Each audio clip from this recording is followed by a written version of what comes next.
Lost in Translation is a 2003 drama film directed by Francis Ford Coppola's daughter, Sophia. Now, this movie is quite beloved, but I really wouldn't call the film anything bigger than good, if I'm being totally honest. Okay, the movie does have a good look to it. Does have good acting by mainly by Bill Murray. This is probably his best performance that he's done, and yeah, that's really all there is to it. When people called this the best film of 2003, that's something I totally disagree with. When people like, okay, when Roger Ebert called this movie great, when he added it to his list of great films, totally disagreed with that. Also, the movie is good, but yeah, it doesn't really feature a whole lot of emotional intensity that was really needed for something like this. So Sophia Coppola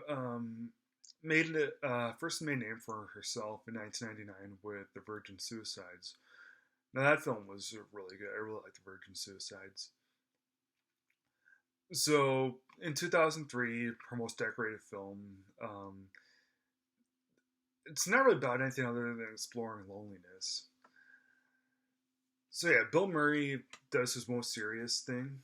He plays a famous actor named Bob Harris, who's tired and bored, and he spends a few weeks in Tokyo doing a commercial. And we get to him pretty well, and I really like that. Meanwhile, there's this girl named Charlotte, who's played by Scarlett Johansson. She's a recent college graduate, and she's in Tokyo with her husband, who's a photographer for a band touring the area. And because he's always working, she's also quite lonely. Now, Bob and Charlotte's relationship is platonic, and because there's such a huge age gap between them, an actual romance would have been weird and would have been probably cliched. So yeah, normal friendship was good, change in pace. So the activities and things that happen between Bob and Charlotte are only mildly interesting, and when they're alone, they there's things that happen that are also mildly interesting.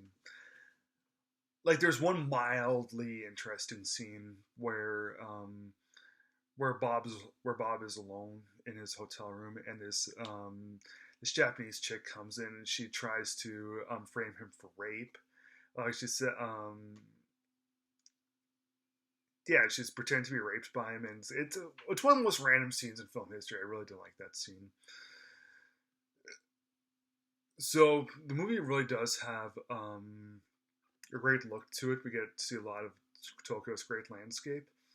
And it feels as though Sofia Coppola wanted to make almost like an avant-garde film, like make the settings and everything almost like a character, and make the look of the film really compensate for anything that happens.